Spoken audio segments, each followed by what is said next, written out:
Hello and welcome to another episode of Mole Thoughts. My name is ChaosMole, and today we will take a look at Railway Empire 2, a game which came a little bit out of nowhere, but I was very delighted that this is a game which is actually delivering on a really great management game, and not just for train lovers, but also for people who just love management games in general. And you have probably clicked on the video because you saw Transport Tycoon in the title. And I know to compare a game to Transport Tycoon is a very tall order, all things considered, but this game is getting really close to it.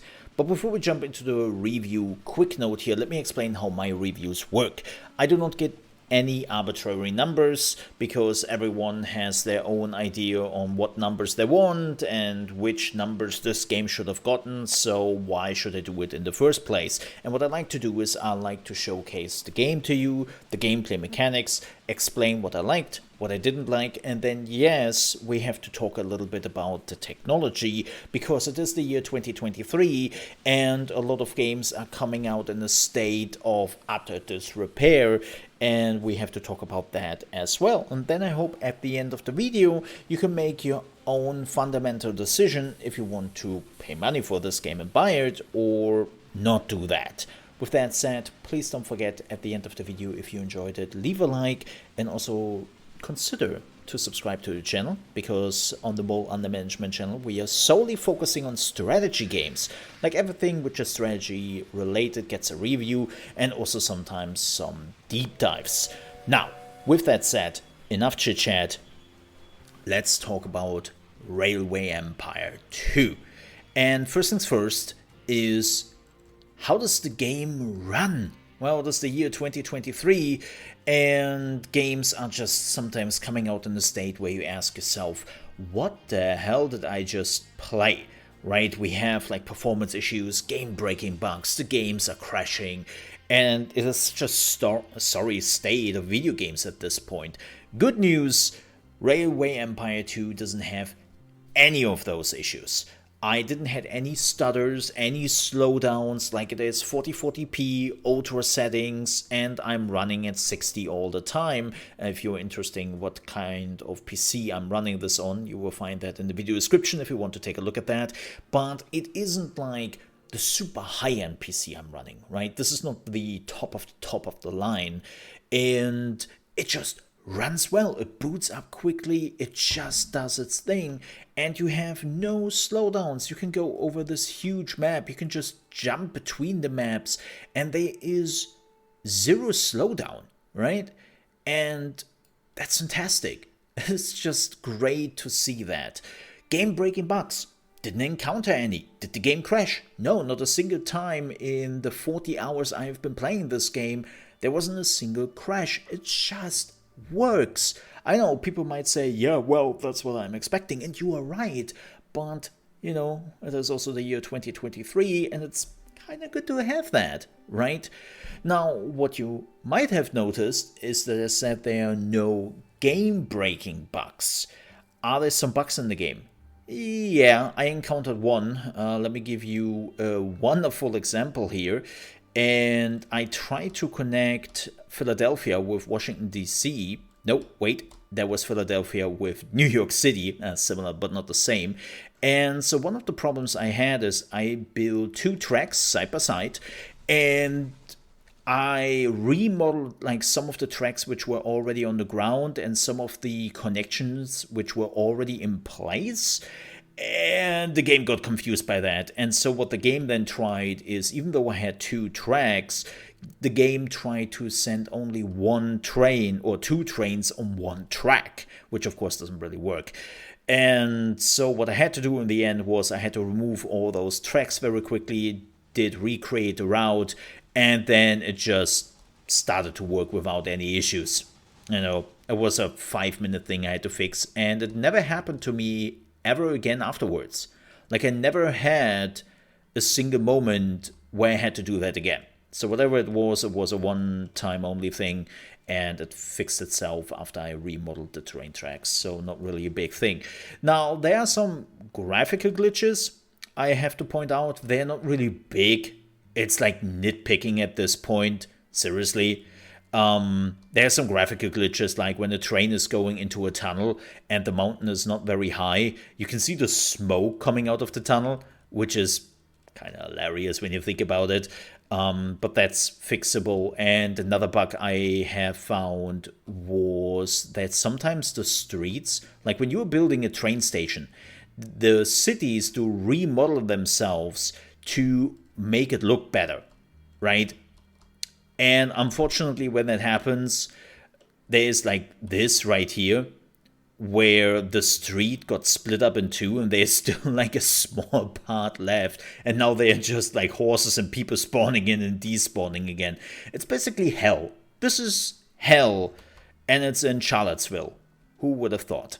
Right? So that's like the only thing I noticed, which is sometimes happening, some weird graphical little things. But you are never really that close to the game anyways, and you will never really notice, and it's not really immersion breaking in my opinion. So does it matter? No, not really. So that's the technical side of things. Let's talk about the game itself.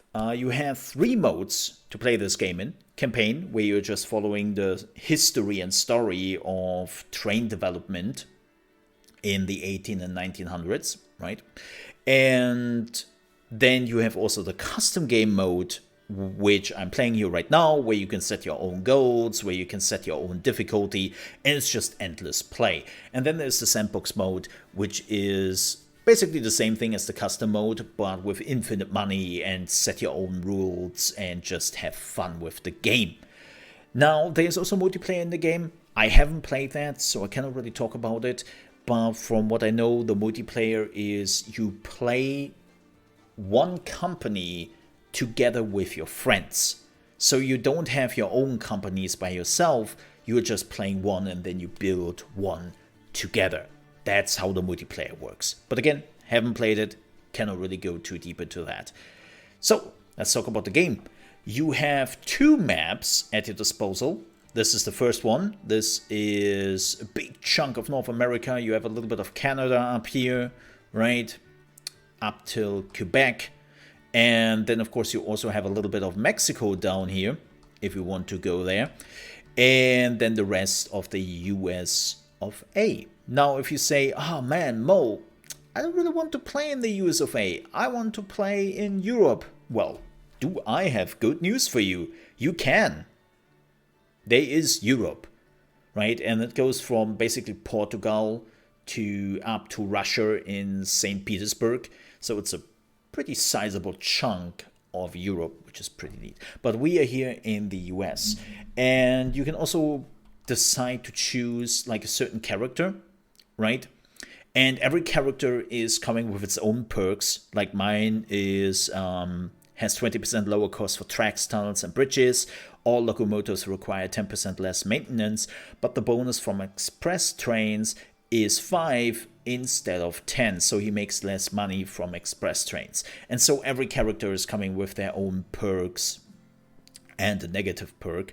And does it really make a difference? No, especially later on, not so much, but it's nice to have, right? So, let's jump into gameplay itself. And probably the biggest question is, how does it work with building your own train empire? Well, as you can see here, I've already built a little bit of it. This is still relatively at the beginning, but I've already built a sizable chunk. And it feels really good. Like the train building feels really smooth. And I will show this here with Wilmington, because Wilmington is unfortunately shrinking, and we will talk about that in just a second. And so I want to connect the Walker train station with Wilmington. And it's pretty simple. It's just a few button clicks. You're starting where you're deciding where your train starts at which station. And then you could just connect this like that. And it would be good. Of course, if you want to be a little bit more precise, you can do that as well. You can like use smaller chunks like this, right?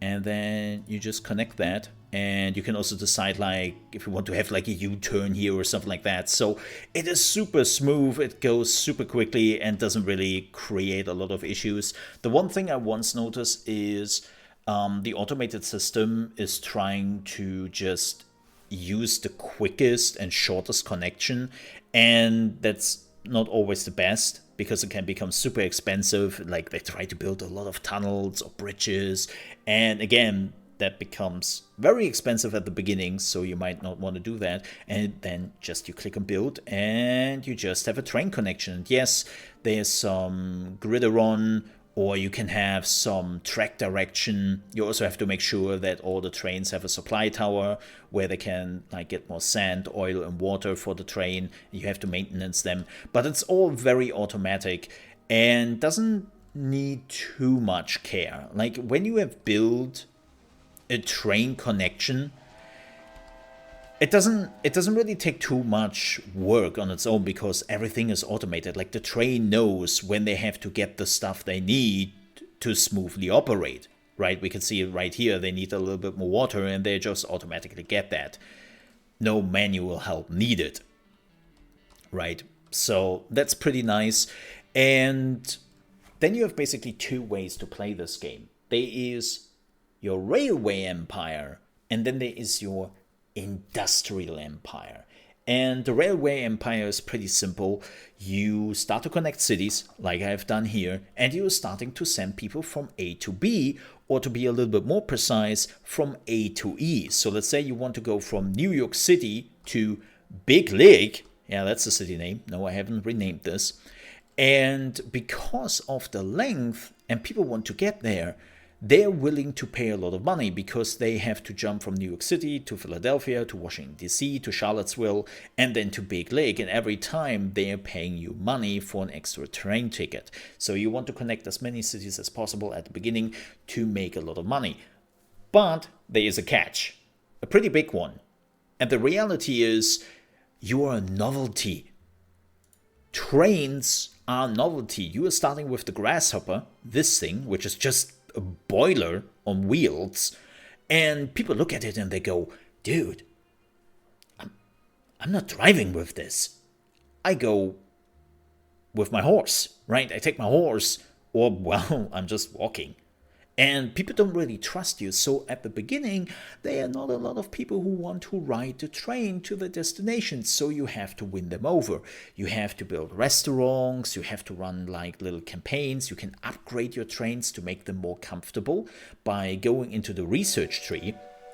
And you get things like upholstery, or even a train whistle, which increases the ticket price for passengers by 5%, makes you more money, right? There are tons of things you can do to upgrade your trains and win people slowly over to actually take your trains. And yes, of course, the most important part is all the train research. And yes, this research tree is big. And what's even crazier is, if you are playing in Europe, you will have a different research tree. Because Europe had a different development in comparison to the USA when it comes to trains, right? Similar, but not the same, so things will change here. And it will all go up till the 1930th, where you are getting your first electromotive locomotive, right? Electromotive locomotive. Words.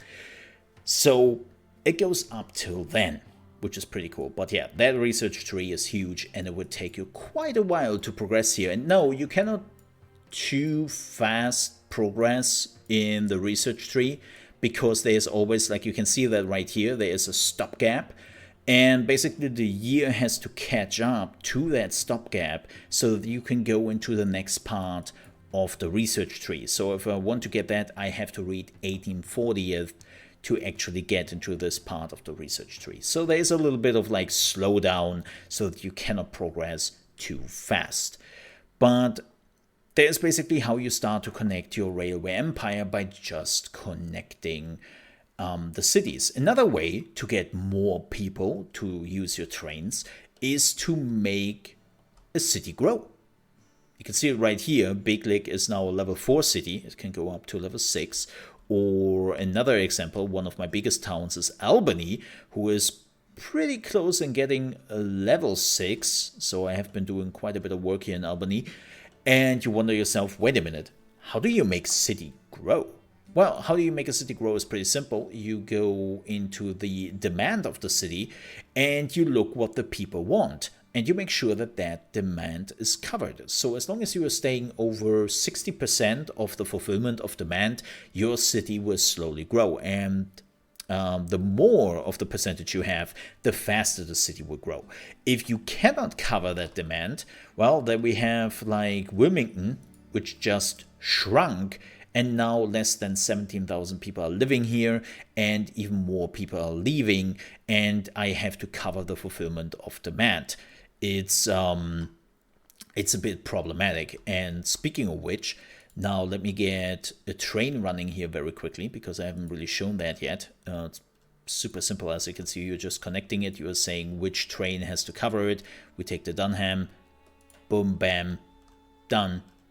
And now they're filling up and sending their stuff to Wilmington, and hopefully this will recover and Wilmington will start to grow again.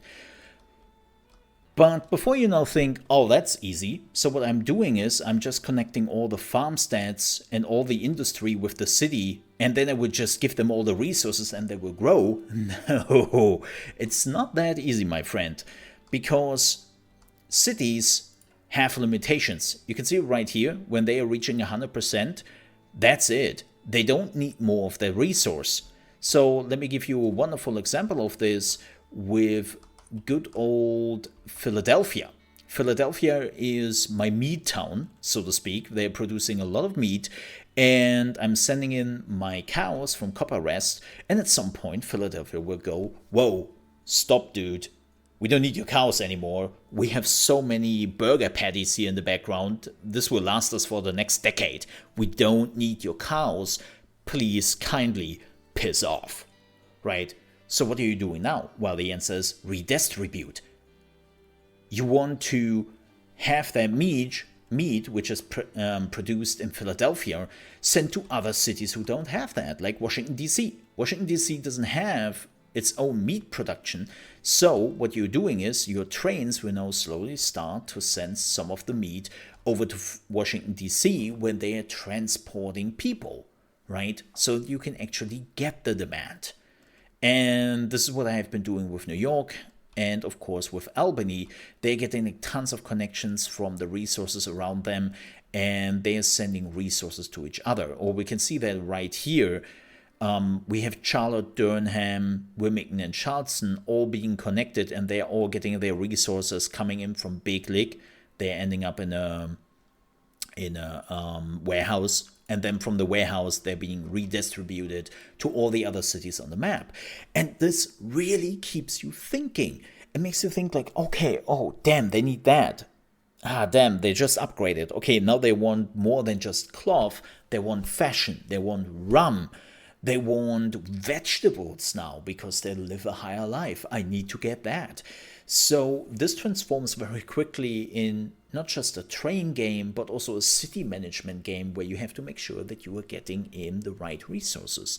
Also, as I said, yes, you can build more industry. The problem is there is a limit on how much industry you can build. So you have to connect the cities. You have to connect the industry to make really sure that they are getting all the resources they need. And it keeps you thinking and thinking and thinking. And you just realize how deep this game actually goes. And it's fantastic. It just keeps you running. Now, keeping you on your toes is not just the whole thinking about industry and how you make cities grow. There's also competition. Yes, I have one competitor in the game. You can have up to 3. I think 3 is the highest. And they are, of course, doing the same thing as you do, right? They build their train tracks. They are updating cities. They are updating their industry. And they are trying to make money as you do. What's really funny is you can buy the industry, by the way. And I have done that here with the green farm. which is one of the grain hubs my competitor is using. And so what he basically does is he's buying my grain, right? Well, not always, because as you can see, my total profits are not going too well. But the idea was that he's basically using this and redistributing the grain I am producing to his cities. But he's smart. He realizes, oh, damn, you just bought this? I only use it now when I have to, right? So this is how you like stop your competition a little bit from using some of the resources because they don't want to use yours. And yes, of course, I mean, it's 1800s. There is sabotage. You can sabotage your competition. You know, some train like colliding with another train, just things collapsing, or some train tracks exploding. It's horrible. It's really horrible. Well, for your competition, good for you, because people might then come to your trains and will use them instead because you are so much safer. Of course, biggest problem is the competition can do the same thing to you. And yes, in the end, you can buy your competition. You can see that right here. I have already bought 22% of the shares. When I'm reaching 100%, I can just buy the company and gobble it up. So there is a little bit of cutthroat mechanic in this game if you want to have it a little bit more spicy, right?